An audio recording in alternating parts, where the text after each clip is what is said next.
Hi everybody and welcome to the One Wildlife podcast with me, Abbie Barnes. This is simply a show about life, and as such there are no boundaries to where our conversations can take us.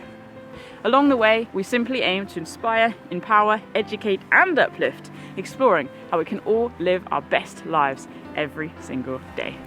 Before we get started, I want to mention that this podcast is hosted by Spend More Time in the Wild, which I founded in 2016 to help individuals get outside for the benefit of mental and physical health. Over the last few years, the project has grown into a worldwide community of passionate and courageous individuals working together to enjoy the beauty of our wild spaces and protect them for generations to come. You can find out more about both the podcast and Wild by visiting www.spendmoretimeinthewild.co.uk. Don't forget to subscribe to this podcast wherever you're listening, or head on to YouTube to watch the full episode. Today's guest is a lifelong naturalist who is passionate about communicating the wonders of the natural world to the widest possible audience. Stephen Moss is one of the country's leading nature writers who has authored and co-authored over 30 non-fiction books on birding and wildlife. Since 2001, he has written a monthly column for The Guardian and regularly contributes articles to popular magazines such as BBC Wildlife and Birdwatch. But his enthusiasm for sharing the wild world doesn't just cover writing. He is a former producer at the BBC Natural History Unit, with a flourishing TV career spanning 3 decades. Perhaps most notably, Stephen was the original producer of the BAFTA-winning Springwatch series, which first aired in 2005. Stephen's dedication to his mission is admirable. He has travelled to all of the world's continents in search of wildlife, and in 2009 was one of the first recipients to be awarded the British Trust for Ornithology's Dilys Breeze Medal at the House of Lords. He is a senior lecturer and course leader at Bath Spa University and an honorary professor at Nottingham University too. However, despite his impressive travel diary and extensive understanding of nature worldwide, Stephen says nothing is as good as the wildlife on your doorstep. He lives in Somerset with his wife, 5 children, and their dog, Rosie.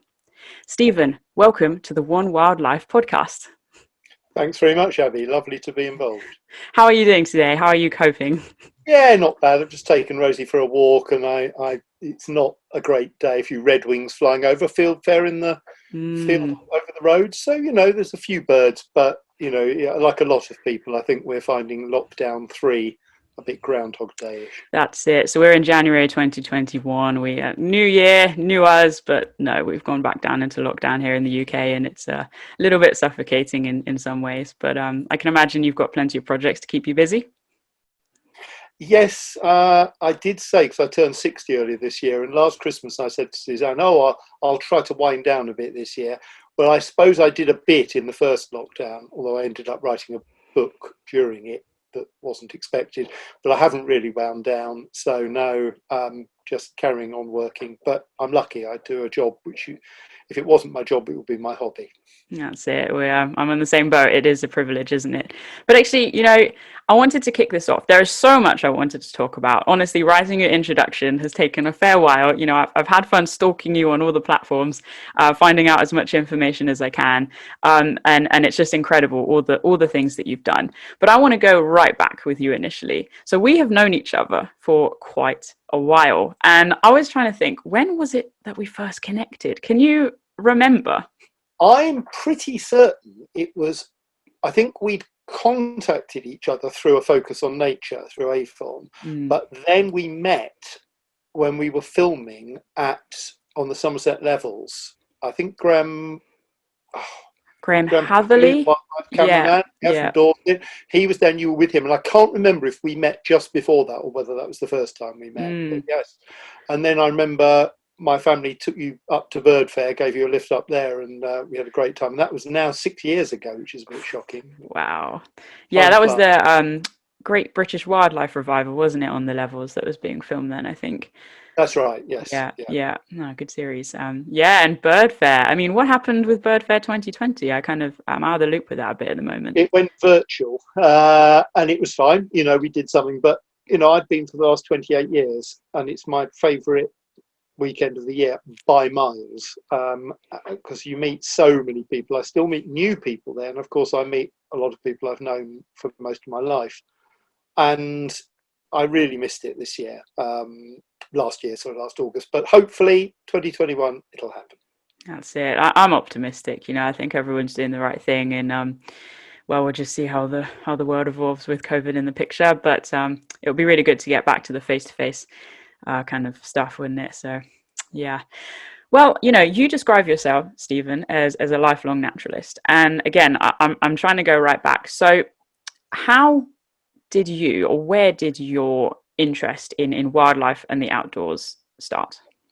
I have to say, lifelong naturalist, I do say that, and I'm pushing it a bit because it is lifelong, but for about the first 37 years, it was basically birds. And then I met Bill Oddie, who knew a lot about birds and knew almost as much about everything else. And I was slightly embarrassed working with Bill, so I learnt a lot more. So I would now call myself a naturalist, but it all started with birds, as it does with so many people. And it's actually, I literally can't remember. I have a photograph that I found again the other day of me in my mother's garden. I was about a year and a bit old. I'm toddling. I'm wearing the most extraordinary sort of knickerbocker outfit that children were put in those far off days.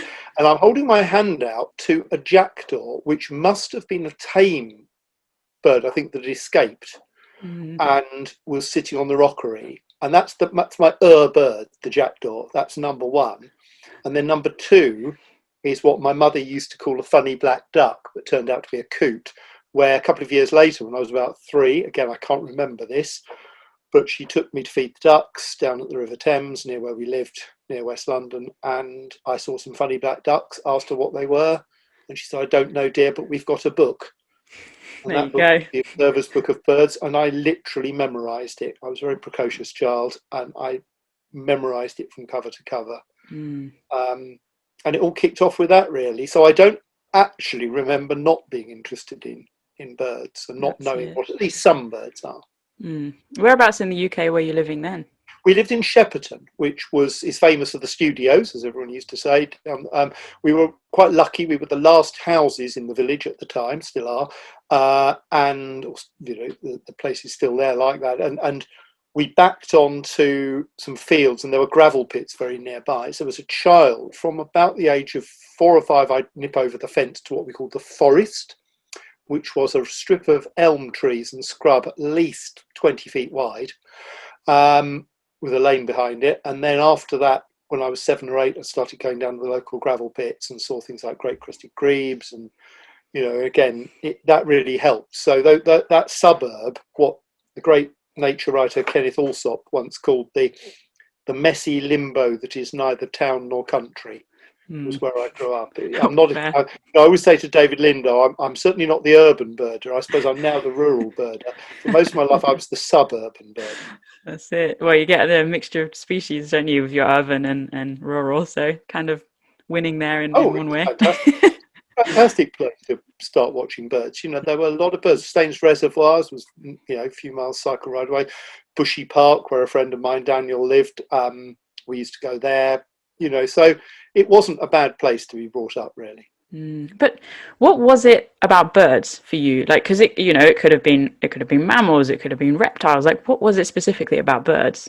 I think for most people it's birds, simply because you don't see the other things. You have to go and search for mammals and reptiles. That's true. Reptiles, butterflies, dragonflies, wildflowers are mostly, not all, but mostly seasonal, and birds aren't. Birds are part of all 4 seasons. And I think we noticed this even, the other day on January the 1st, I went for some walks around the garden in the morning, and then round the loop at the back of my house, which is my new local patch in lockdown, and saw about 35 species of bird. Well, I probably saw 1 mammal if I saw a squirrel or a rabbit. That's true. And so I think birds tend to be the entry point for most people. Since then, I've got into other things that fly. So I'm quite into butterflies, dragonflies. I'd claim to be into moths, but my friend and your neighbour Dominic Cousins says that I'm hopeless at moths, and he's probably. So yeah, but it's things that fly really appeal to me. That's nice. It's almost Gives us a sense of freedom as well, doesn't it? It's a one degree thinking, where's that bird come from? You know, especially migratory species, it's more than just some of them being local birds. It's, you know, they're transient with the seasons, and that's very exciting and something to look forward to as well. Absolutely. I mean, interestingly, during lockdown, I wrote at one point about two birds, similar names, sparrow and swallow. One, the sparrow, spends its entire life within a mile of where it was born, in our village, and the swallow flies 6,000 miles. It's just incredible. And it is extraordinary, isn't it, when you start thinking of that? And I've written 3 books now about the wildlife of my parish or my local area, and each time I marvel at, you know, I never tire of the fact that this year, as I said, a little bit of Senegal had come to Somerset when a sedgewalker sat up and sang at me back in April, you know, and I, the more you know about birds and any wildlife, the more exciting it gets. And of course, you don't even know a fraction of everything, which I quite like as well. There's always something to learn. Yeah, it's like you open a door to learning one thing, and that's just an endless corridors of opportunities to go down to learn and explore more things. And in that, it connects you with, you know, different parts of the local landscape, and then as we've talked about, further afield as well. No, it's brilliant. So okay, so you know, as a child and as a, you know, an adolescent, you were interested in birds. You were getting out, finding your local wildlife, I'm presuming. So how did it then go from hobby and passion to career? So most specifically, you know, you're very well known for your writing. You're very well known for your work in producing TV series. So how did all of this evolve? Both of them, funny enough, came quite late. And when I meet, as I do, a lot and talk to a lot of fantastic young people who are wonderfully involved in wildlife, like yourself and so many other people nowadays. You know, I know I'm privileged to know so many of that generation, and it's exciting. They're in a bit of a hurry, and I say, look, you know, I didn't publish my first book till I was in my early 30s, and I didn't do my first wildlife TV program till my late 30s. You know, so you have got time, and you don't need to rush. And in my case, I think writing was always, looking back, was always my passion. I was good at English, and I was very lucky to go to an extremely good free state grammar school, which got me into Cambridge. And I ended up editing the student newspaper there, and then applying for and amazingly getting a job at the BBC as a trainee producer. I remember my mother saying to me, "What's a TV producer do, darling?" And I said, "I don't know. I'll let you know when I find out." And I still don't really know, but you know, because it's not a job that's as definable as, for example, a journalist. But I always wanted to write, and TV doesn't give you many opportunities to do that. So I joined the BBC, and I was making educational programs and enjoying it. But I had this deep frustration all the way through my 20s. And I started a family, got married, I started a family. I had, you know, a good job, quite a busy job. And I kept trying to get things published, and I couldn't. And I kept trying to write about birds, and I couldn't. And then it was actually, I remember when it was now, it was 1989. I went to Israel with Sunbird, a trip with Killian Milani and the late Peter Grant. And there was a chap on there, Richard, who was editing Birders World magazine. Birding World magazine, anyway, magazine. And I said to him, "Look, I've just done this amazing trip to the Negev desert with an amazing man called Hadaram Shirahai. Can I write you an article about it?" And he said, "Yeah, all right then." So that was my first proper commission. And I wrote this feature article. And then I started doing a little bit more, a little bit for The Guardian. And then Birdwatch magazine started, and the great Dominic Mitchell, the editor of that at the time, I think I met him a couple of times, and I wrote to him and said, "Could I do an article on birds and weather for you?" Because I'd done a TV series on the weather. And he said, "Oh, could you do 2?" And it was like, "Oh, yeah, all right then." And I did 2, and then I got a letter. This is how long ago this is. This is back in the early 90s. A letter from a publisher named Joe Hemmings. And Joe said, "Oh, I've always wanted to publish a book on birds and weather. Would you like to write it?" Wow. And what was interesting was, in the meantime, way back 10 years earlier than that, I'd met the great Bill Oddie, and Bill and I chatted about birds. And when we parted our ways, he said, if you ever get a chance to be a producer and make a series on birdwatching, I'd love to present it. And so year after year, I put this idea and nothing happened. And then I wrote my book on birds and weather. And suddenly my colleagues in television said, oh, he's written a book. No matter that it sold about 2,000 copies compared to television where you get, millions of viewers. It impressed them. And my boss, who I'm still friends with, I chatted to her yesterday, said, let's put that idea in again. She put it in, and the controller of BBC Two said, oh, yes, all right, we'll take that. And I suddenly found myself making television programmes about birds. Wow. And we thought it was going to be a one-off. Bill and I both did. We did 6-part series for BBC Education, not the Natural History Unit. And then very sadly, at the end of it, and it had gone out and I'd had the pleasure of seeing my mother being very excited by it, she then died. And I took some time off work and I came back to work, and there was another letter. It was letters. And there was email by then, but it was a letter from a man called Alistair Fothergill. Alistair Fothergill is the man behind all Perfect Planet and all these huge series. He is the Alex Ferguson of wildlife filmmaking. The Michelangelo, the top man. And he said, "Oh, I really enjoyed your series on birding with Bill. I gather you've had a second one commissioned." No one had told me. Would you like to come and make it at the BBC Natural History Unit, which is rather like when you play for Yeovil Town. No offence to Yeovil Town. Being asked to come and play for Manchester United or Liverpool. Brilliant. And we were like, Bill and I were like, okay. So it sort of happened by accident. And I have to confess, Abbie, until then, part of me, when I was in my 20s, people would say to me, you like birds, why don't you go make programmes in Bristol? I said, well, it's in Bristol and I live in London and I'm married with 2 kids. And it's my hobby. I don't want to turn my hobby into my job. Oh, turns out I did want to turn my hobby into my job, but I did it later on. And what advice I would give young people is don't necessarily turn your hobby into your job straight away. Yeah. Because all the years I spent making TV programs about people, language series, I made a series called Hispania Viva about how to learn Spanish. I had the most fantastic time. I met wonderful people. I worked with amazing people. I went to some amazing places. And that was really good for me, rather than spending my whole life doing the hobby. And it's a tricky one, because in the end you have to seize the chance when it comes. But as I say, in my case it came quite late. By then I was 37. I left education department in London. I was the oldest series producer there. I was about to move up into some horrible middle management job, and I turned up in Bristol, and I was the youngest series producer in Bristol because people stay there forever. And it was like, all right, I'll now spend another 15 years doing this, which is exactly what I did. So it worked quite well. That is a super story, and I feel there's some really great takeaways there for listeners. But you also touched on a few really valuable things that I'd like you brushed over, and you talk about writing, and not having books accepted or articles that trying to find that way in. And for me, the word that comes up there is resilience and determination.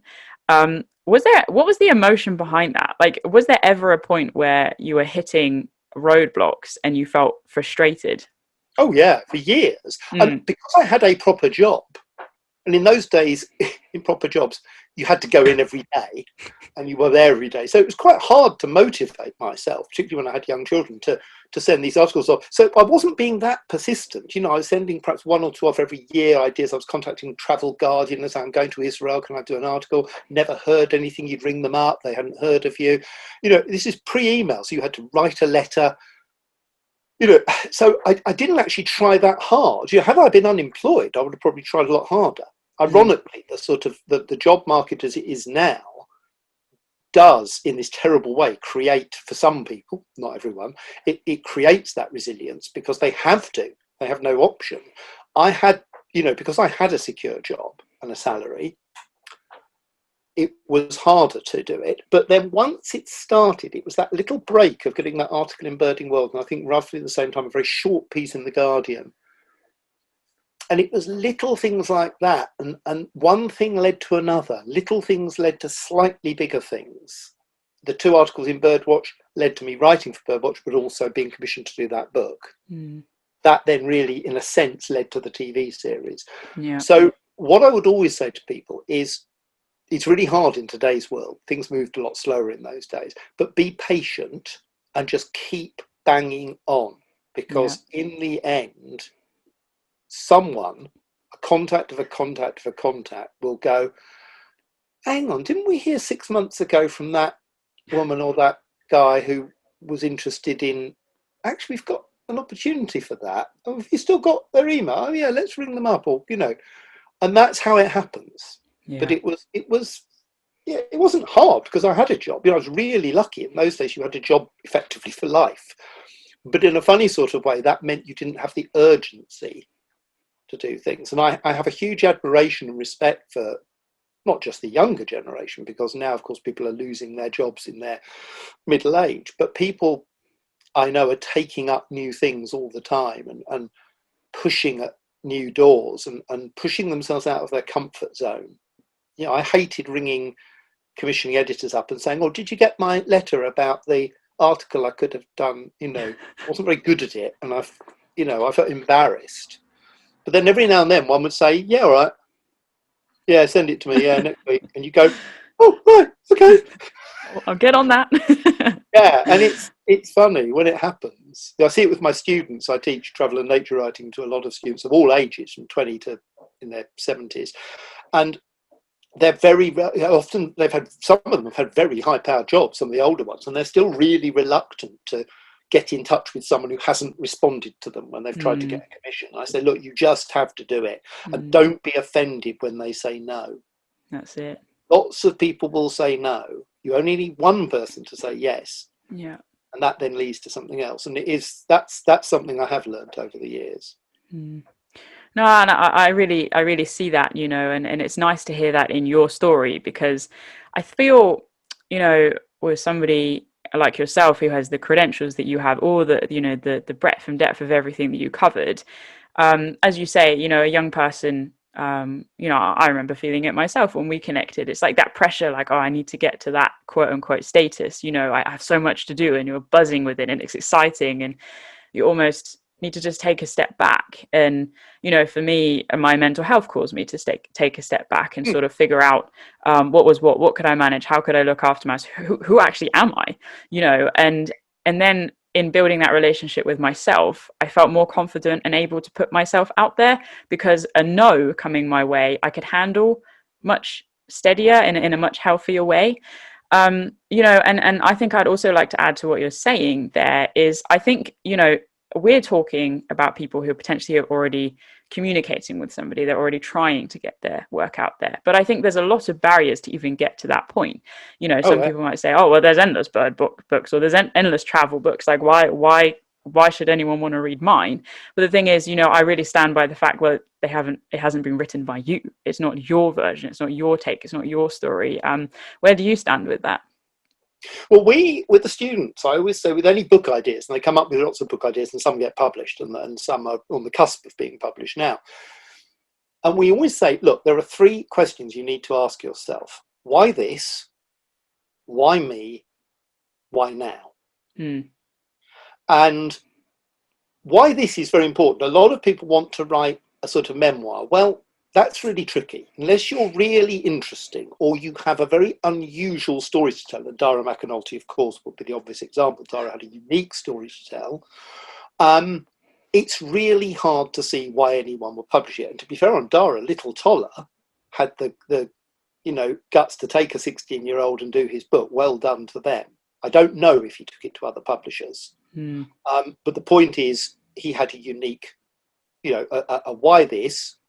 He also had a why me, and why now, you know, people are getting more interested in autism and all those different things. Yeah. But for most people, a memoir, you know, particularly younger people, that's not really an option. But I talked to a young person the other day who came up with an idea, and I won't tell you what it is, but it's birds and another element of culture that, you know, like birds and landscape painting. It's not birds and landscape painting, but it could be.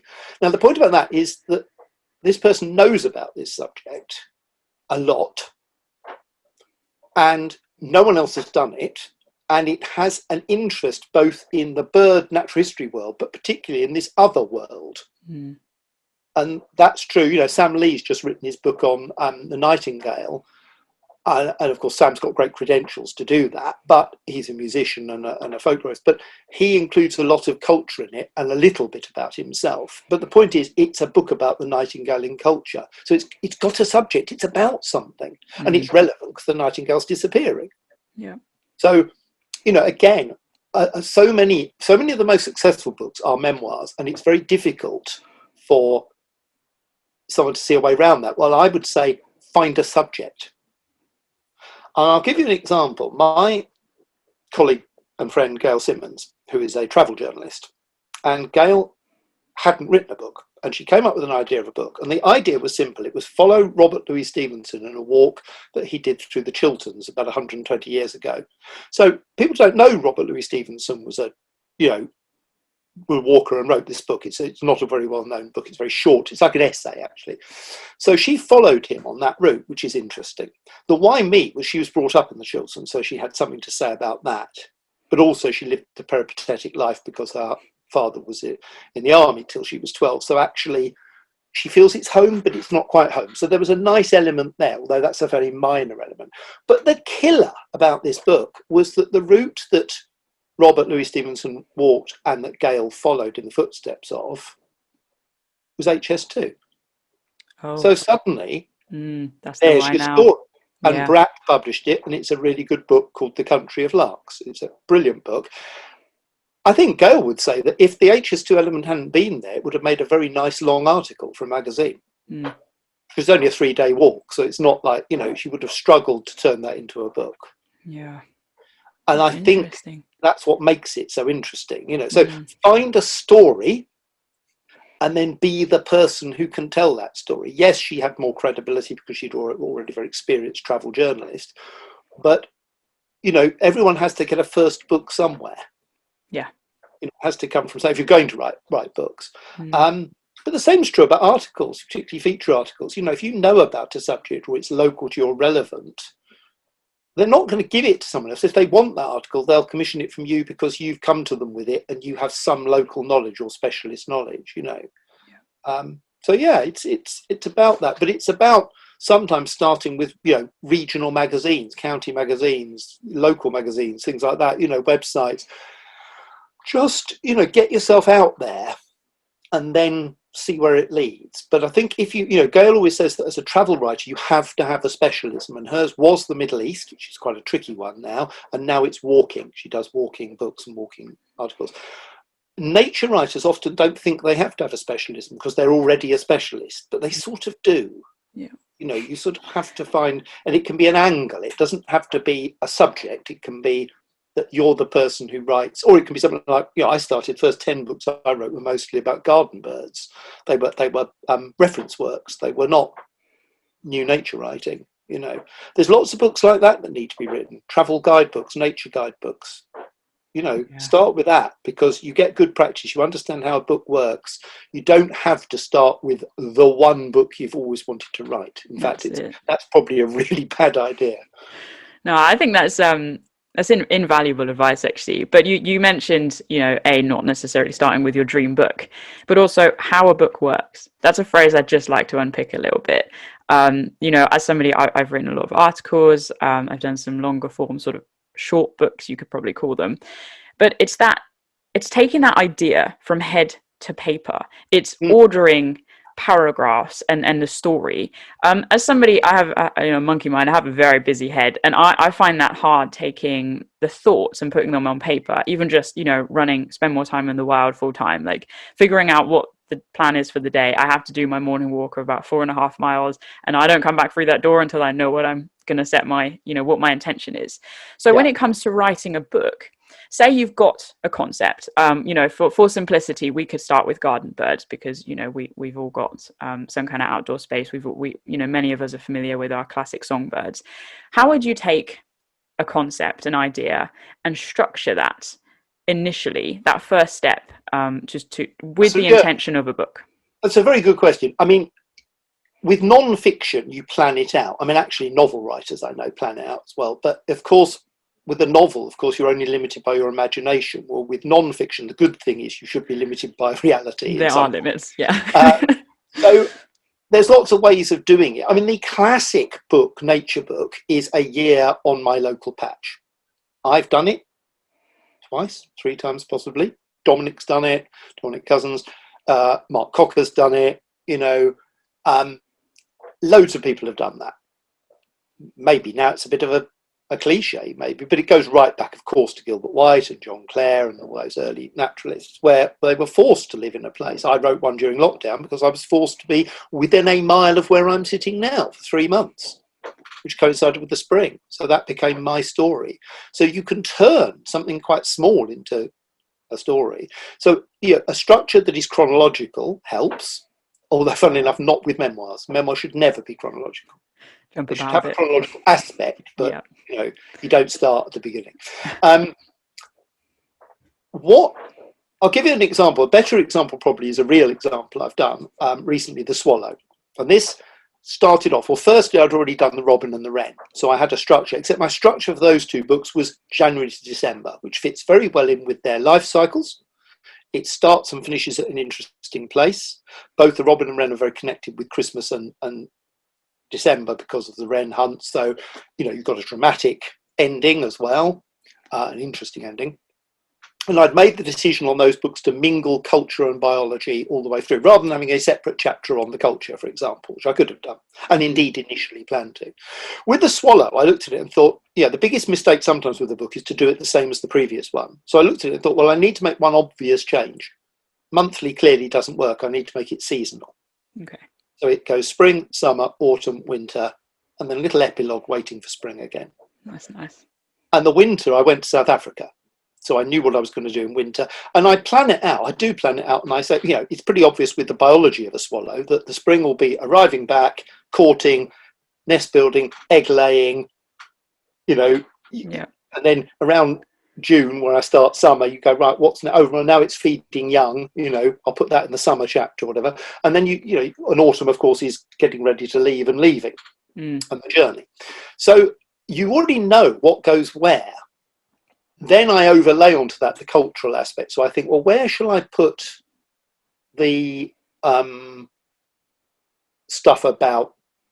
I mean, some things are obvious. A lot of cultural aspects of the swallow is to do with spring. But with the other birds, there was cultural stuff that I just dotted through the book. And you just sort of look at it and think that probably goes there. But, you're always reworking it when you write it.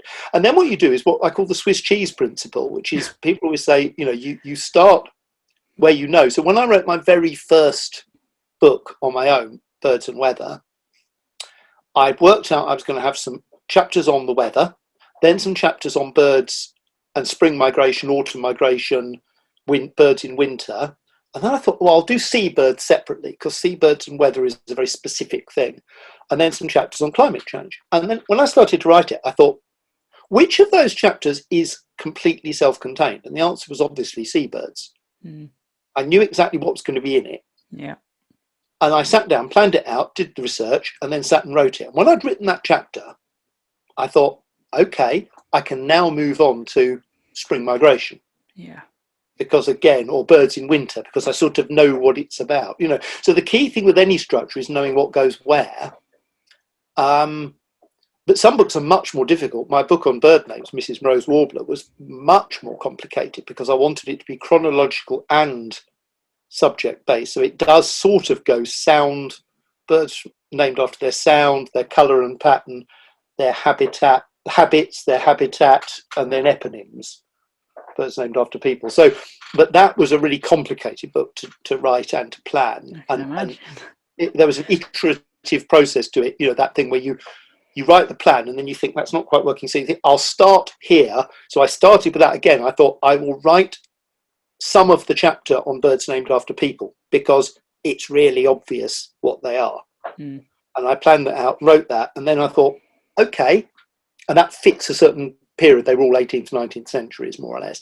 So then, again, then once you've written some of it, you've got the style, you've got your voice, and you go back. And of course, in my case, it's a hell of a lot of practice, helped by the fact that the first 10 books I wrote were not this sort of book. They were, how do you build an S box?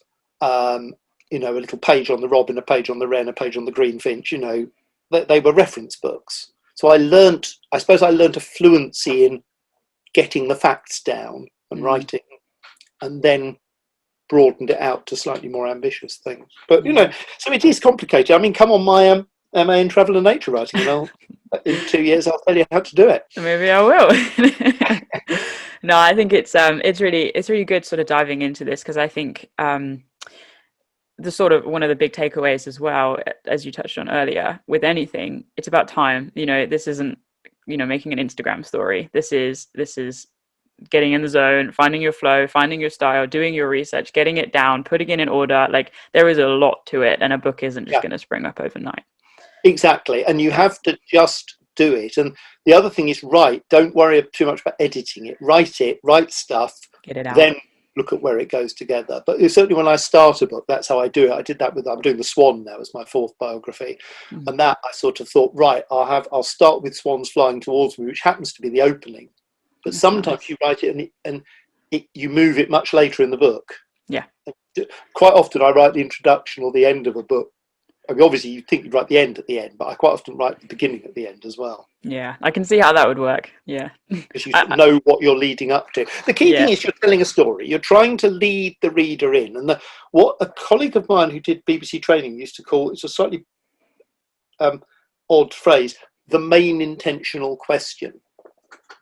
And what he meant by that was, you set up the question at the beginning of the book. So in The Robin, I set up the notion that the robin is Britain's favourite bird, and David Lindo's poll, and I talk about why it is, and then talk about how odd that it is given how vicious they are, and given there are lots of other birds in the world that are quite pretty and cute, so why is it Britain's favourite bird? And I end that prologue by basically, setting up that question. So the reader's thinking, oh, I'm going to find out. Yeah. With a wren, it was, why is this bird so weird? Because they are so weird. They're so different from any other bird. And I know why. It's because they evolved in America, so they're not a European bird. They behave. So many things wrens do are so different from any other bird. And so that became a theme that ran through. You don't always get that theme before you start. Yeah. The bird names book, Mrs. Moreau's Warbler. It's what my friend calls and he borrowed this from Henry James, the novelist, the story of the story. Okay. It's okay, you've told me what the book's about. It's about how birds got their names. What's it really about? And what that book's really about is the very long human relationship with birds, and the deep irony that the more we name them and the more we discover and realise are separate species rather than races of the same species. So we have more species now than we've ever had. At the same time, more and more are under threat. Wow. Yeah. So that conclusion came to me about 6 months before the end of writing the book. Okay. Towards the end, I thought, what's this book really about? And then I said so. You then have to make sure the reader understands what you mean. That's it. But it's what Graham calls the story of the story, my editor, and he's absolutely right. It's and that's why the books that sell really well and do really well, it's not by accident. It's partly because they're very well written. Both those books are. But it's mainly because they have a bigger story than that's it. The story that's there. And Sam Lee's book on the Nightingale, which I'm reading now, which is a lovely book. Again, the bigger story is, it's that classic thing, how can we put value on a nightingale? Is it worthless because it has no economic value, or is it priceless? Yeah. So, and that's, I mean, fundamentally, I suppose that's what all nature books are about, or should be. Yeah. No, I think it's that I like that. It's almost being open to the evolution of it as well. You have a concept, you start, and in truth, you don't know where it's going to end up, because as you dive in more, you just need to stay open to that journey, I guess. Yeah. Absolutely. Yeah, you have to be open-minded, but you also have to be very organised and say, no, that doesn't belong in this book. And when people write their first book, their biggest problem is they put far too much in. Yeah, compacted in. Try to put everything in. And even Gail had that. She said to me afterwards, she said, the editor looked at it and said, you put in quite a lot about your childhood. Some of it's really relevant. The rest of it is interesting, but not relevant. Okay. So just because it's interesting doesn't mean it's relevant to that story. That's it. Yeah. And that's the classic thing. That's why, of course, if you write a book on birds and weather as your first book, you don't have that problem because it's not going to be about you at Not all. about you, yeah. Nice. I'm always reminded as an author by Mike Dilger, my dear friend, the TV presenter's line, where he said TV presenters tend to be the people who at cocktail parties have been chatting to someone and then they say, oh, Abbie, that's enough about me. What do you think of me? Well, and some nature books are a little bit, look at me, I'm out yeah, in yeah. and I always say that a good nature writer, and there are many, they are like a good radio presenter, like my old friend Brett Westwood. They are the trusted guide to the reader. Their ego isn't there. They're there, of course the author's there in the book, but their ego isn't there. Mm. And that's quite a tricky thing to pull off. So it's not necessarily that you don't write about yourself, it's how you write about yourself, if that makes sense. Yeah. But in most cases, most nature books should be about nature, and the author should be a presence in the book as a radio presenter is taking you and showing you stuff that they can see and you can't. Yeah, I like that. I think that's a good comparison. All right, so I would like to take a bit of a shift now from writing to TV. So you left the BBC in 2011, but before that, working as a producer, I mean, you sort of alluded to it's a bit of an all-over job, very all-encompassing, but really enjoyable. There we go. That's the word I'm looking for. What's sort of your proudest moment of working in the TV? Because you did a lot, and I'd really like to just dive into that a little bit more. Yeah, I mean, the funny thing about TV is when you do a book, of course you work with other people, you work with editors and illustrators and designers, but it is fundamentally your book. That's the joyous thing about it. And it might reach a few thousand people, which is lovely, and it might affect them quite strongly. TV is very different. It's an entire team. In the case of Big Cat Diary and Springwatch, over 100 people.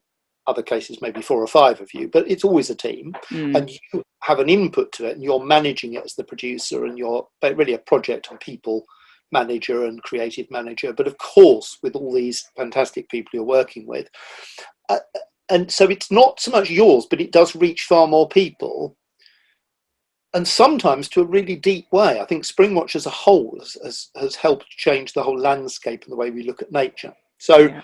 I'm very proud of my TV work, but it feels like ours rather than mine.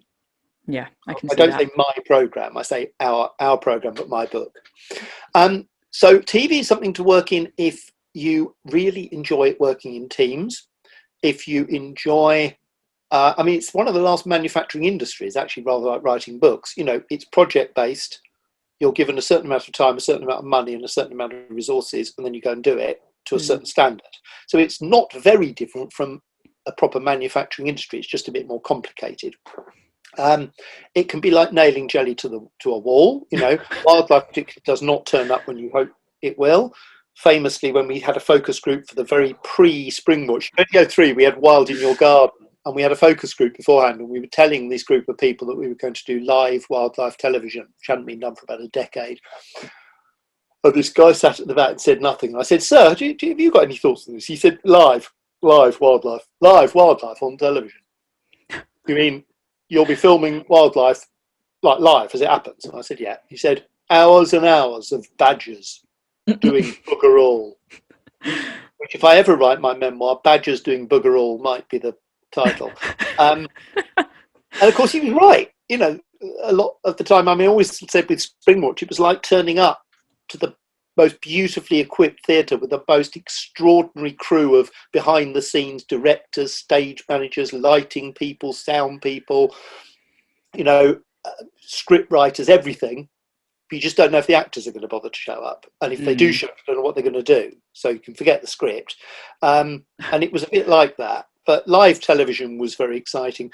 Funnily enough, the series I'm most proud of by quite a long way, and I think it lasts as well as any of them, is a very small series of BBC4 called Birds Britannia, which is a 4-part series on why the British are obsessed with birds, which funnily enough didn't really involve bird watching. It was very much more about history and culture, which is my big thing, really. If I have an area I specialise in, it is the history and culture of British wildlife and birds. And that, for me, that was a joy. I had a lovely team of only 4 of us. It was a total delight to make. I went and interviewed wonderful people, including Sir David Attenborough, Desmond Morris, Bill Oddie, Mark Cocker, Helen MacDonald, all these fantastic experts. And we just put it together without any interference, because it's for BBC Four, and you get a lot of interference in television from idiots. And that was it. It went out and people loved it, and people still tell me they love it. And, I was very proud of it. It was a lovely thing to do. So I think that's, but when I look back on my TV career, when I look back at my books, I'm proud of them as books. When I look back on my TV programs, what I remember is the people I work with. Yeah. It's standing watching killer whales. Yes, that was exciting, but I'm with John Aitchison and Chris Watson and Mike Dilger and Bill Oddie, four of my favourite people, working on Springwatch, working on Big Cat Diary. The lovely thing about telly is you're basically working with people of enormous talent, men and women who do things that you could not possibly ever even think about doing, like filming something in focus or rigging the lines, the cables to the nest box cameras for Springwatch. There's this whole range of people, spotters on Big Cat Diary, people who drive around and can spot a leopard at 300 yards. And you work with these people who are from really interesting and different backgrounds and have different skills, but you're all trying to do the same thing. And particularly on live television or something like Big Cat Diary, that focus is very strong, that you all got the same aim in life, and it's an absolute joy to do. And I loved it. And I don't really miss it. The thing my wife said I would miss when I left, Suzanne said, you will miss working in a team and running an MA in travel and nature writing with, again, very talented, really interesting people from very diverse backgrounds is very similar. Yeah. You're running the team and you are nominally in charge, but you have to listen to them as well. You have to take on what they're saying. Because they are people of enormous resources and talents. And that starts with the most junior writer or the most junior researcher in telly. They've all got something to offer. Yeah. So so it was a joy. And I worked with, Chris Packham, David Attenborough, Bill Oddie, Alan Titchmarsh, Kate Humble, Michaela Strachan, and they are really nice people. They're just, and some of them, quite a few of them became good friends. And that's the lovely thing about telly. When you meet someone again, and I'll meet people, and they'll say, God, you remember when we were on location, the cameraman I worked with years ago, and you just think, yeah, that was fun, wasn't it? We had a good time. You forget all the shit. There's a lot of crap in television. There's a lot of, if I was trying to outfilm today, it's windy, it's a bit wet, there'll be planes going over, the birds don't turn up, it's the wrong time of year, it's like, it's a lot of that in television. It's so special though, like working through the challenges with people. I mean, it's almost like the military. You're working with somebody through these the adversities that might come your way, to one degree. I mean, I suppose it's probably not the best comparison, but and then you have the finished product. Right. And interestingly, people who work in intensive care, people who work in the military, the only difference is, of course, television is not life or death, as my wife, who's a nurse, often points out, because TV people do take themselves quite seriously, and in the end, it's similar. You're absolutely right. It's very similar to the military, except that when we did a series in Africa that was a total disaster, run by the BBC Entertainment Department, called Wildest Dreams, with the lovely Nick Knowles presenting, who I have a lot of time for, and I have to say the team running it were total idiots, and they hadn't got a bloody clue. And there was a guy who was our first aider, and he was ex-Special Forces military. And one day he turned to me and he said, I have never, ever seen anything so badly run as this. And I said, Andy, you're spot on. But then Big Cat Diary, very similar project, brilliantly run. Not because of me, because of the way it was set up, So, and Springwatch was brilliantly run again, because in the end, even if you're the series producer, which I was, you are relying on a team of people who know what they're doing. So, it's when it works, it's wonderful, and it's very like that. But yeah, the difference is in the military, if someone doesn't do what you say, you put them on a charge. In telly, you'll have someone, some cocky little researcher who was literally born after I joined the BBC. I remember telling me how to do something. And sometimes they're right, of course, and you have to listen. But sometimes you go, you know what? I do know what I'm doing. Sod off. So you got to stand your ground. That's But, but everyone thinks they have an opinion, which is fine.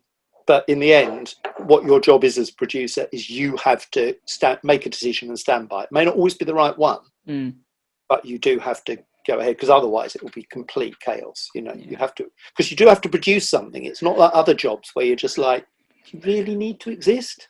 And television's nice because it's very clear what everyone's doing, and in the end you do it and it goes out and people say nice things about it. And the key thing, what you're always trying to do in anything to do with wildlife, is convert people. I am an evangelist for nature. I convert people, as most of us do, anyone who's involved in any aspect, particularly of the media, but conservation as well. You're trying to convert people to get them to get and understand and love nature, and then do something about saving it. Fundamentally, that's what I do. That's what we all do. And that's why working in this world is important. It's not as important as working in intensive care. But life is about other things as well, and it is about, it has a lot of value, people's lives in that way. So I think I can look back and think, okay, we did a really good job, but it's very much we, not I. No, I think that's it's nice to be able to differentiate the two, actually. And earlier saying about going into TV if you enjoy working as a team, and actually I think there's almost a, I don't know, sort of a Hollywood sparkle on working in TV, and you could almost let your ego lead you to aim to work in that industry. And what I love about, in particular, natural history is the reality is it's about the outside, it's about the animals, it's about what you're seeing. It's not so much about you as an individual. You're just there to facilitate that storytelling opportunity. Absolutely. Also, if you want to work outside, don't work in television. If you want to work on your own or with a very small group, work in television as a camera person. People like Sophie Darlington or John Aitchison, who filmed the Dynasty's Lions programme. They're both really sociable, lovely people, but they're very good at being self-contained and self-sufficient and working on their own. So that's the problem with jobs in TV or working in TV. They're so different. Production, yes, you're nearly always in a big team. But for example, if you're a news correspondent on the environment, you go out, yes, perhaps with a camera crew or whatever, or probably one person nowadays. But, it's more like being a journalist. Being a film editor, you're working really mostly on your own, perhaps with the producer coming in and other people coming in. So, again, it depends what kind of person you are.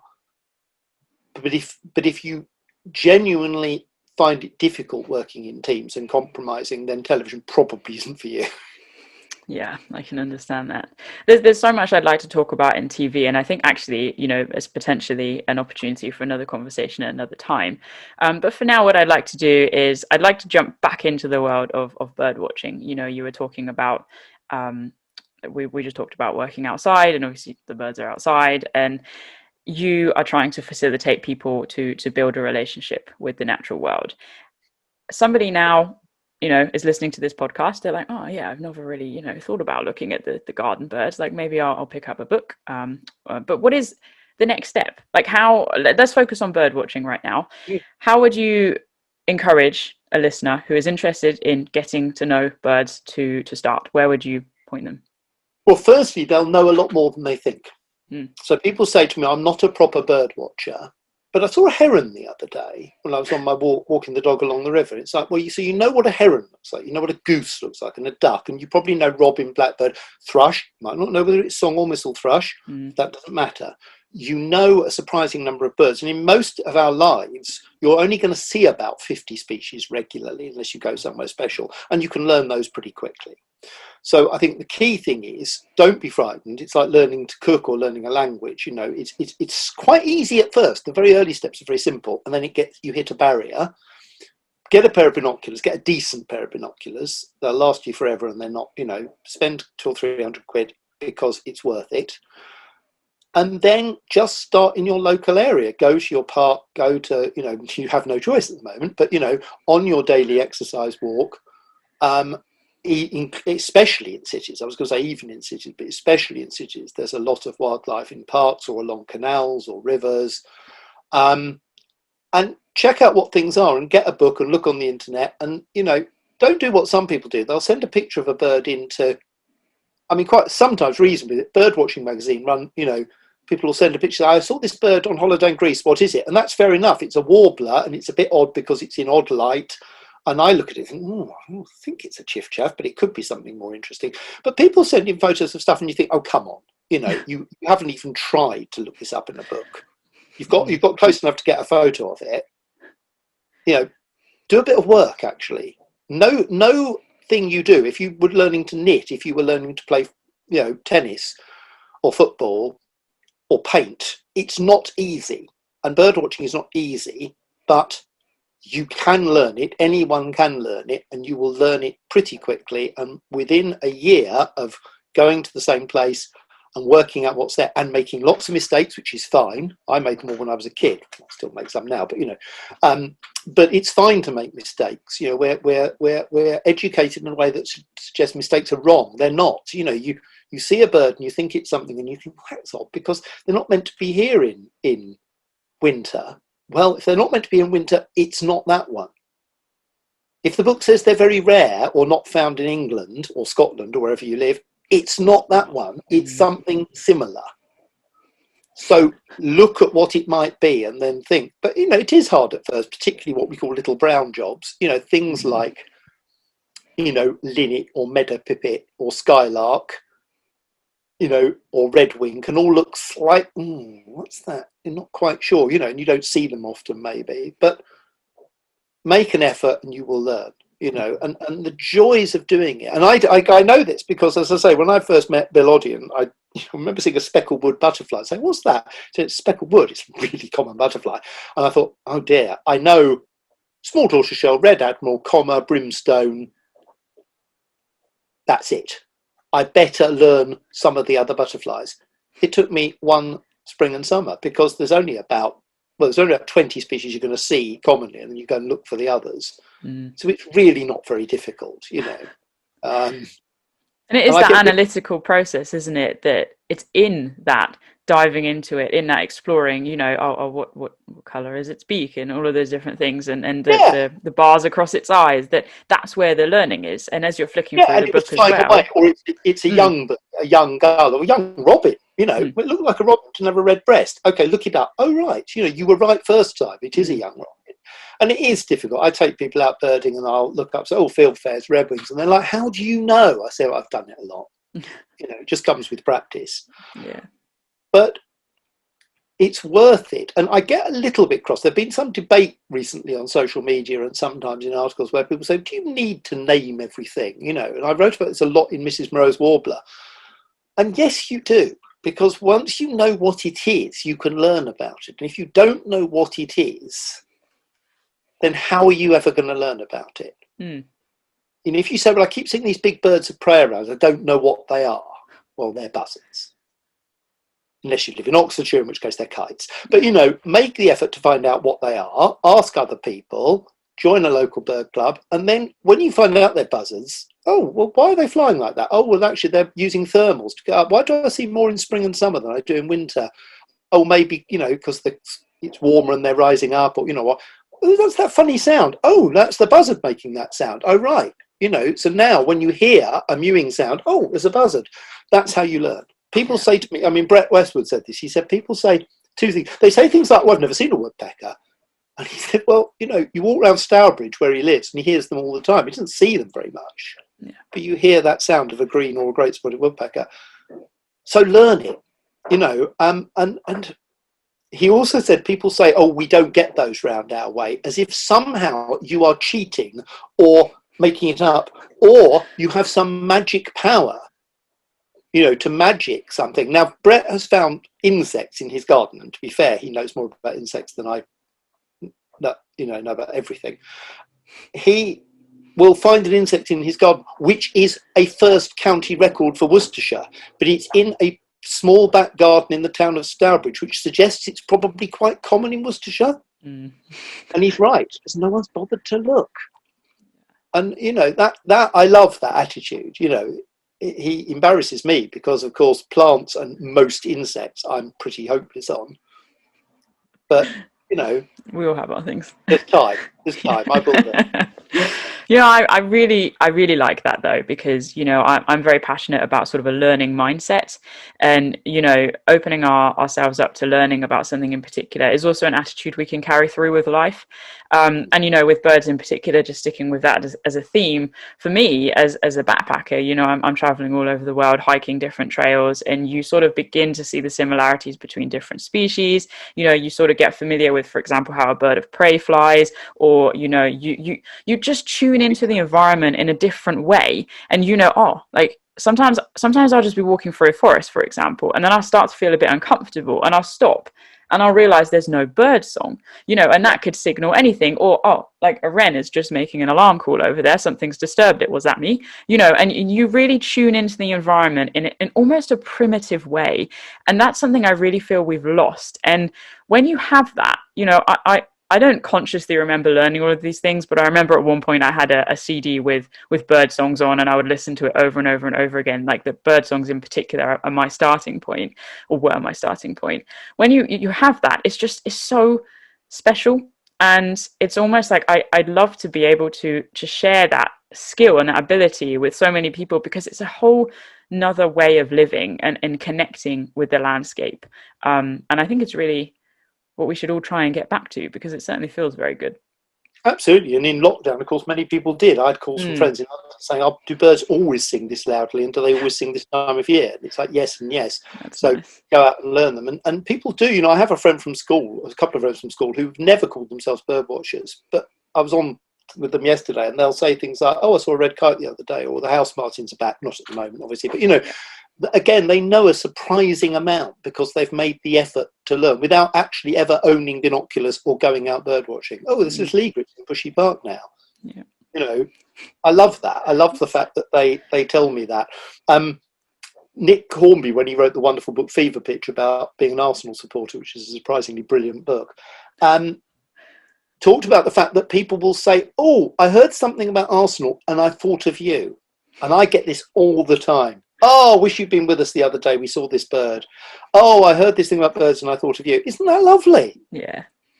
Absolutely wonderful that people think that. I find that really life affirming.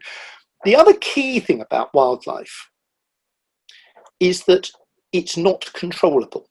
And most things in our life are controllable. We can choose what to do. I know a lot of things aren't at the moment, but broadly, a lot of our life is either we are being controlled and it's very routine and predictable, or we are controlling things.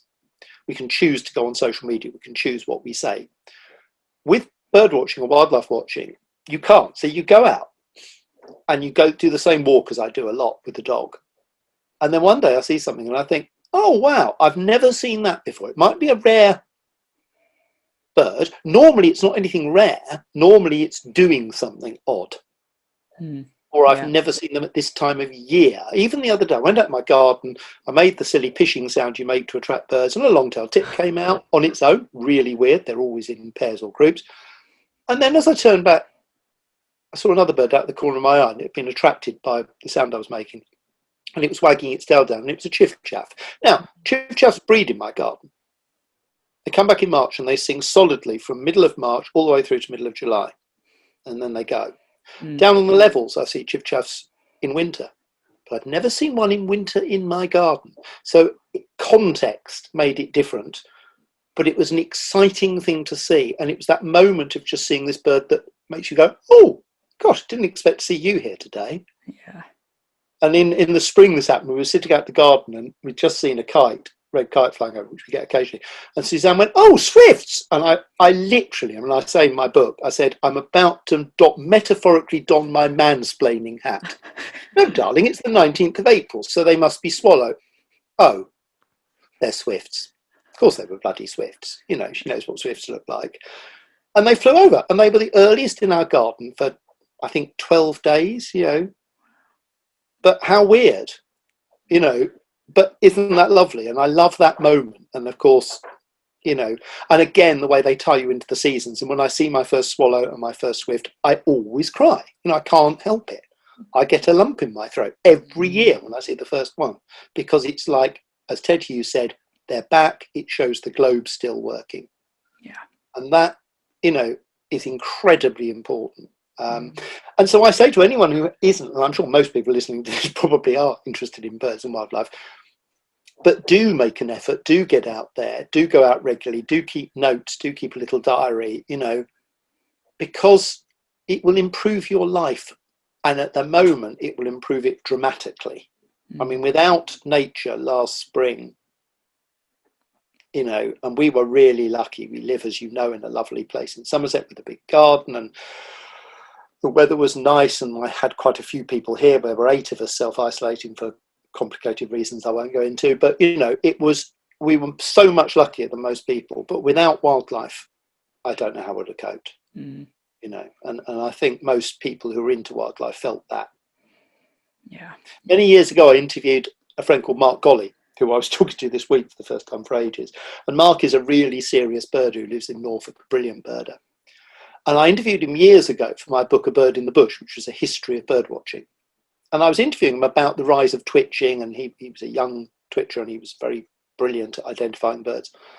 And I just casually said, Mark, supposing you never got into birds when you were at school, that sort of thing, like my mum and feeding the ducks, if that never happened, what would your life have been like? And as I said it, we both looked at each other in complete horror at the idea that there was this parallel life where we both lived, where we had no connection with nature.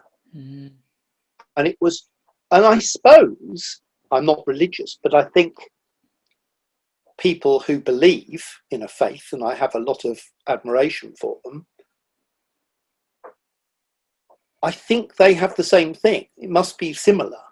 If you are a Christian or a Muslim or a practicing Jew or whatever your religion is, you must have that thing of thinking, supposing I hadn't come across this. I know friends of mine who feel this, and I feel like that about the natural world, that my life would be inconceivably impoverished in so many ways. I wouldn't have had the career I've had. I wouldn't have met my wife because I met her through that. I wouldn't have the children I've got. All these things. I'd be living some other life somewhere, but multi-millionaire on a yacht somewhere. But that's very thought-provoking, though, and I mean, again, there's so many things I'd like to unpick, but I recently read Joe Harkness's book, Bird Therapy, and obviously he's talking quite a bit about mental health, or from the mental health aspect, and you said the phrase life affirming, and that just that really touched me, because it's a phrase I've used, and I've used it in the context, again, of nature, but also of interacting with people who understand you and see you, and you've got that common theme running through. And bird watching, or just, exploring nature and the outdoors, it offers so much potential. It's not just about the animals, it's not just about the learning, it's about the community, it's about the self-care. And I'd just like to dive into the mental health side of things a little bit more. I mean, you've sort of touched on it in one way. Getting outside is good for us, to put it very bluntly. Yeah. Why is that? Oh, well, birdsong is good for us. It has chemical effects. I'm not a scientist, but it increases our endorphins. It does good things. And as you say, actually, probably more importantly than that, as well as the unpredictability of it, which I think is very important, and the surprise element and the seasonal connections, it also introduces us to a community of people. And I have many friends who are not bird watchers, but I have many, many friends who are. And that has massively, again, improved my quality of life. I'm one of those very, very lucky people who, touch wood, has not had mental health problems, but I have people extremely close to me who have. And I find myself feeling very powerless, partly because of what they're suffering, but also because I find it really hard to understand. I empathize and I sympathize, but I can't put myself in their position, which is probably a failing on my part. And I do know, and as you've said, there have been a number of people who've had very bad or continue to have very bad mental health issues, either chronic ones or specific ones related perhaps to bereavement and things, who get a lot of solace and life affirmation from nature, and sometimes that doesn't work, of course. And many have written about it. Emma Mitchell, Joe Harkness, lots of people have written, very good books. Dara, I can also, about this. So I think that we need to be careful that we don't see nature as a cure-all panacea for everything, because it's not. And clearly, you've got mental health and physical health, and then you've also got our current social and political situation where even people who've never had mental health issues are extremely pissed off or are really struggling socially and economically. So even if they wouldn't say they had mental health issues, they are having some of the symptoms and issues related to that. And I'm very wary of saying, nature does not wave a magic wand, but it can't do any harm. That's it. And it must help. It must help a lot of people. And maybe the reason I haven't had mental health issues in my life, and I've suffered from my fair share of bereavements and other issues, is because of nature. Maybe I'm just very lucky, but I think nature has certainly helped. It's put me in a position where I know how lucky I am. In many ways. And, so I think it's a really tricky one, and only people who've been through that. And I think it's fantastic that people like Joe and Emma and others are writing about it, because it puts it out there. It stops it being a stigma. Bill Oddie, who I work with, of course, suffered for a very long time with very bad depression, and he talked about it openly in the media, didn't see it as a stigma, and that has really helped people. But as Bill once said to me, he said, when it's really bad, of course, nature doesn't help, and I can get that, So I think, we live in a very difficult world at the moment where things are very tough. The book I've just written, Skylarks with Rosie, which is about my spring in lockdown, deals with a lot of these issues. I talk about a lot of the things we're going through at that time, and I think it's almost become a historical document already, less than a year later. And partly the reason I wrote it was I wanted to keep a record of this. I wanted to have it. One of the reasons I write is to have my life documented, my life and other lives and my interaction with nature and my memories of nature. They're all there somewhere in my books. Yeah. And to me, again, that's very important. The older you get, the more important that is, actually. And so I suppose, nature has that quality. And we'd be in big trouble without it. Yeah, I completely agree, and I'm the first person to say getting outside, obviously spend more time in the wild is all about helping people get outside for the benefit of mental and physical health. And I dive into my story, and I like how you say you writing, you're sort of logging your life and your nature experiences. I do exactly the same through film. And what we're trying to do, what I'm trying to do with the One Wildlife podcast, is to really get the human back into humanity, to get the wild back into wildlife, to put things right back in their place and to bring them back down, to not again social mediafy everything, but actually, like, you can just watch that animal without bringing out a phone. And the other day, I still, very much struggle with my mental health, and I have to manage it every day through various things that I do. And just the weekend just gone, actually, I found myself having a panic attack, and my partner takes my phone off me, shoves me out the door, and is like, just go do the little loop. It's only 1.5 miles. And I did it, and it was frosty and it was cold. And I was just like, I knew that I wasn't going to go back through the front door until I again had that forward plan. Absolutely. And I was walking along. And the farmers obviously cut the hedge in December and January, and I could see the view, and it was all very nice, but it wasn't hitting that spot.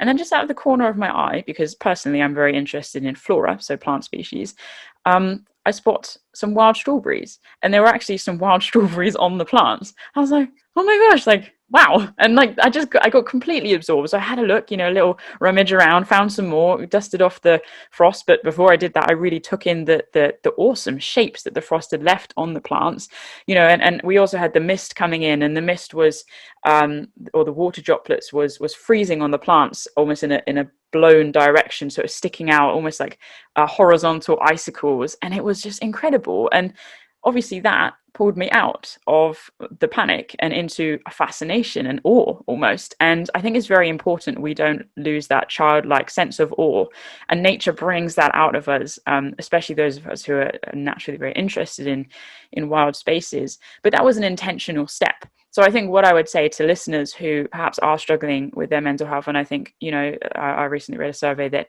80% of adults are feeling more quote unquote stressed, as a result of COVID, and whatever that means. I mean, that's open to interpretation. But as you say, there is no harm in just taking a little bit of intentional time. Just go outside, leave the technology. I wouldn't have noticed those strawberries if my phone was in my hand, and just breathe, just see, just use your senses and get back in yourself. Yeah, listen, see, touch, smell, taste. That's it. And you will forget, and that's what I mean. It works in the short term, but it also doesn't. You described that so beautifully. But of course, in the longer term, these sightings that you have, particularly in one place, which I have here in Somerset, and you have now, they create like a catalogue, a sort of history. Yeah. Don't they? So, of course, the next winter you go out and something happens, you think, oh, it's a bit different now. Oh, the strawberries aren't out this year, but I've seen that. So, you compare and contrast all the time. And that, I think it gives a structure to life. And it makes us aware of the seasons. Of course, I moved from the city to the country 15 years ago. That made a big difference. But it absolutely does put you in touch with the seasons. Yeah. And I think, again, it's about a bigger universe than we are part of. Absolutely. Paradoxically, it doesn't diminish us as individuals. I think that's the fascinating thing about nature. You're still there. You're still you out there. Yeah. And also, and I think, you've talked very openly about both the anxieties and mental health, but also, feeling you need to get things done quickly. I have to say this because I will always remember this, taking you around Bird Fair and saying, this is Abbie. She's just climbed Kilimanjaro and she gets her A-level results next week. And I love the fact that you've done those two, it was like, you were like, I'm not sure I've done enough. It's like, I think climbing Kilimanjaro, that's quite impressive, And I think it's so easy, particularly comparing ourselves as we do on social media. And I do this. I go on social media and someone's saying, oh, I've just got this new book out. And think, ooh, I've got a new book. Oh, for God's sake, we're not rivals. We're friends. These are often friends of mine, But it has that effect. And you have that simultaneous thing of being pleased for them and then slightly worried you're missing the boat. Yeah. Does that make sense? It does. And I think I got very heavily involved in Twitter in lockdown. I hadn't been before. I was doing the odd bit. And I've got two involved now, and I do need to roll it back a bit. And of course, there is a real danger in it that it distracts you, but also you get that fear of missing out thing. And that really worries me, because if I'm feeling that, not being funny, but all the things I've done and I'm very proud of and happy about, and I'm very happy about my life. What must it be like if you feel you haven't achieved certain things and you're seeing all the time someone's doing a blog? I know when Dara brought his book out, no reflection on him because he's great, but people are going, oh my God, I'm 18, I haven't published a book. And it's like, chill, but I'm the worst person to say that. I'm the least chilled person in the world. But it is difficult, and it's not always about quantity. Yeah, less is more sometimes. It's about about also how you are in the natural world. Yeah. I think that's good food for thought. I struggle with the comparison thing as well, but I really try and say, like, we're not built for comparison. We are all unique. We're all individual. We've all got our own stories to tell, our own way of communicating, our own interests, our own way of seeing the world. And, I like snow, to put it very simply. And recently the North has had a lot more snow than I have. And I felt a little bit sad about that. So, I've watched everybody, with their pictures on social media up in the mountains, climbing Helvellyn or Scafell Pike or Skiddaw in the snow, and just feel a little bit of that, FOMO, fear of missing out.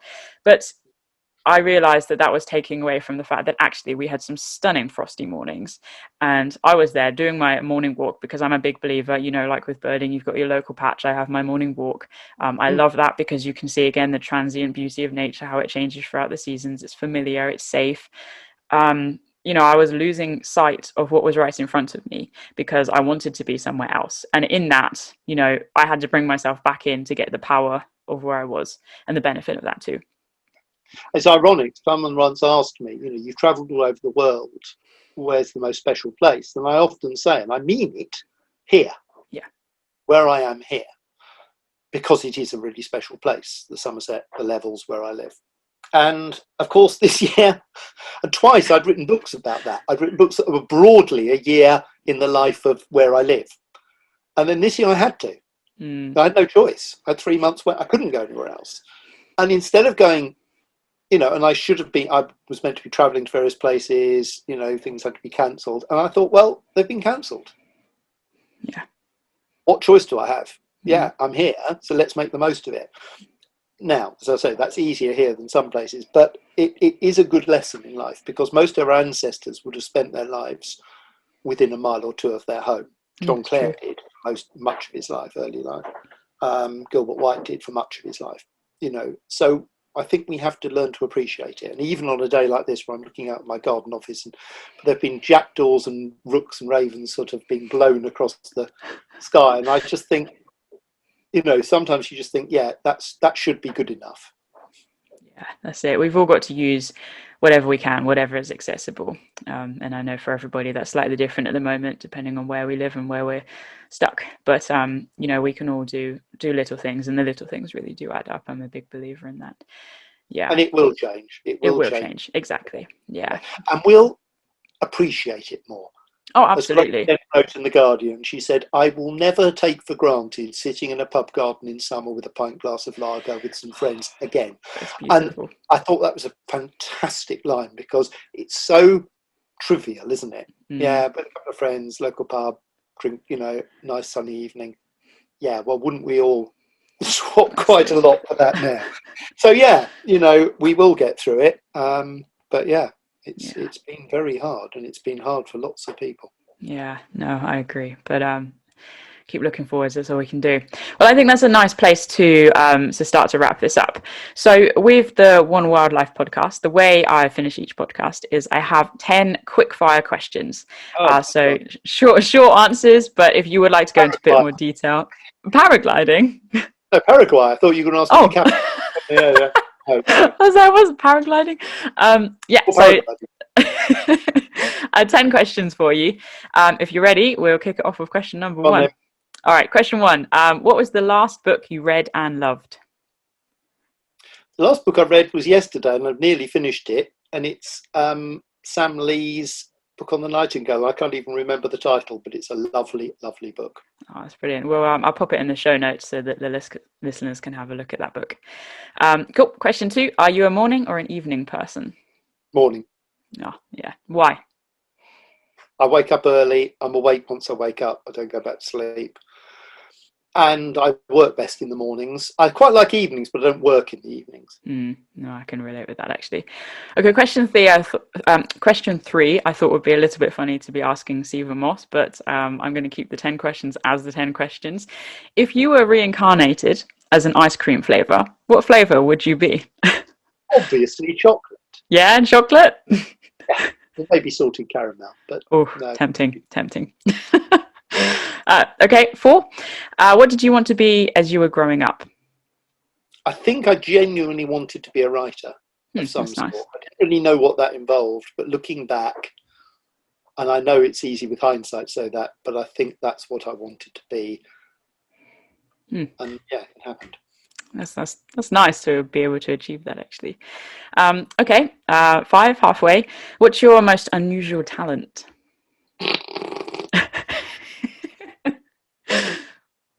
I have a ludicrously good memory for facts. Yeah, well, I can see that.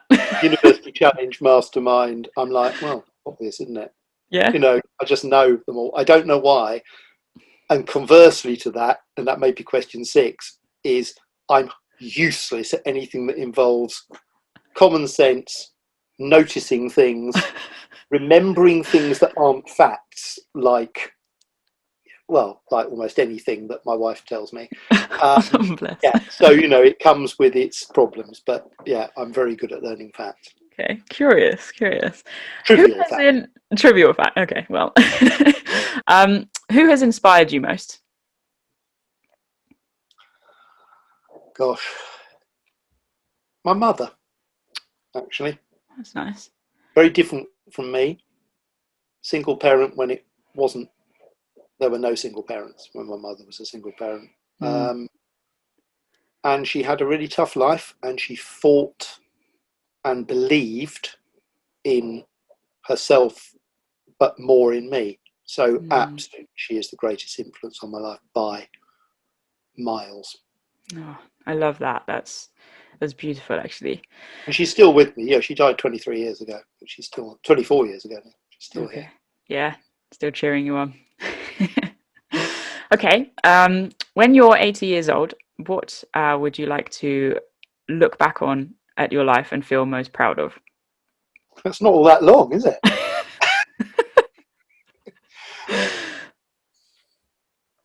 I mean, obviously, I'm really proud of the work I've done. But I suppose in the end, it's a cliche, but my family, my 5 children, and I think having a lot of friends and doing good with them, really. I think being a good person to people, I try to do. My wife is brilliant at it. She is a saint, and she's fantastic at it, and everyone loves her for that reason. But I try to do the same. So I'd like to think I look back and think I have touched people's lives and been kind and generous to them. Yeah. But I learned that from her. There you go. I like that, though. That's nice. Okay, this next question is really deep. What is your favorite food? Ooh. Almost everything. I love food. I love food and good wine.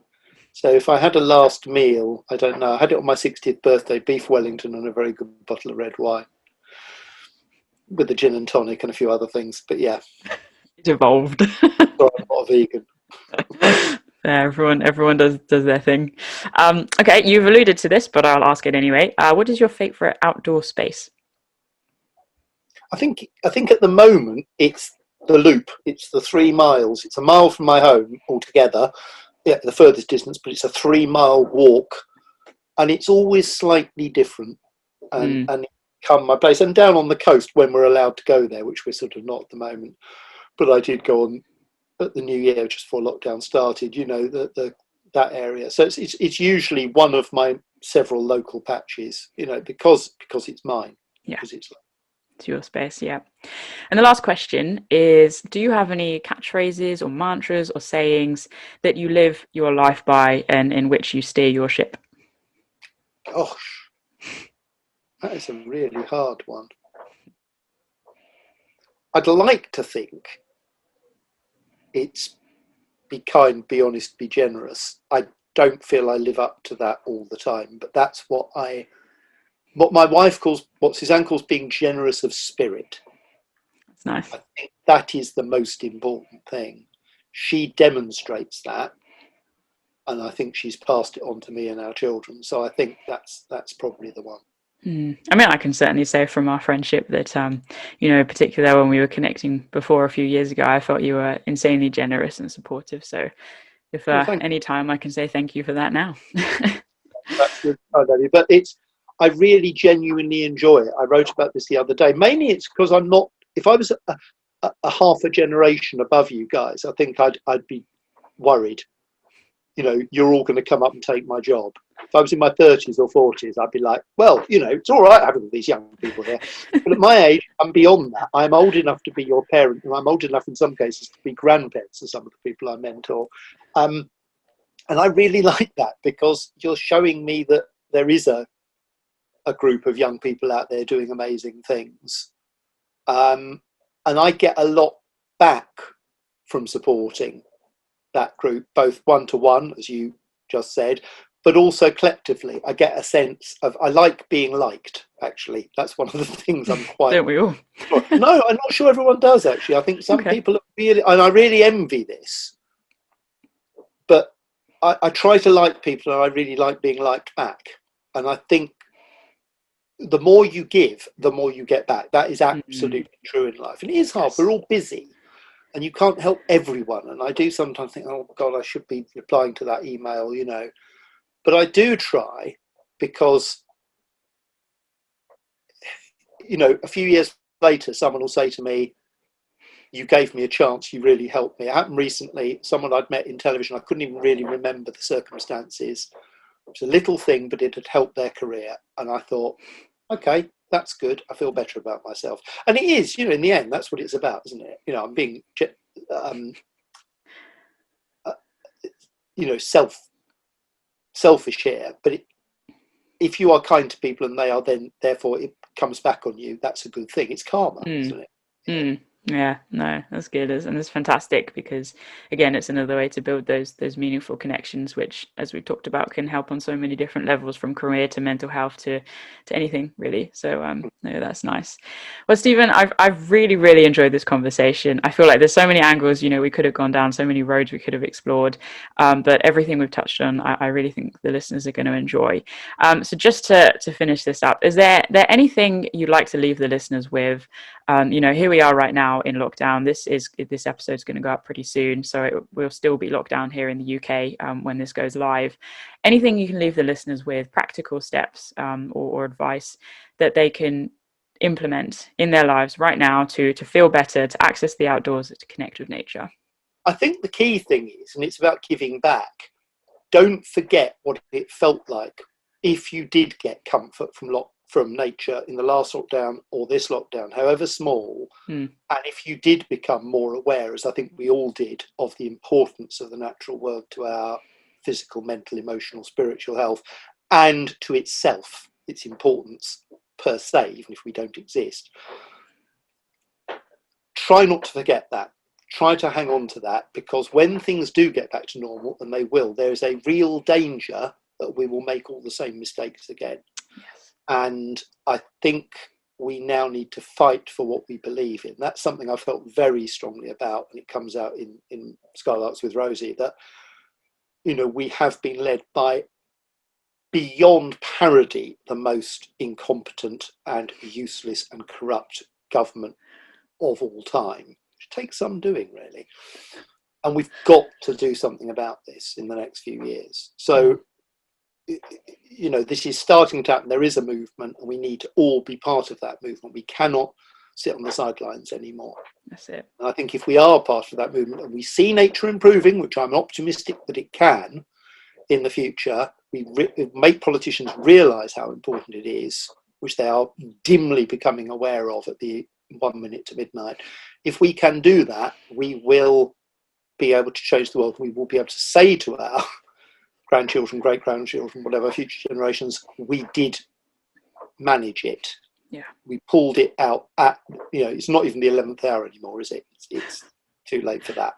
So I would say let's try to do that, and let's not say I'm not political, because we're all political. That's it. We have to be there. Yeah. But also enjoy wildlife, enjoy nature, enjoy birds. Yeah. It's great.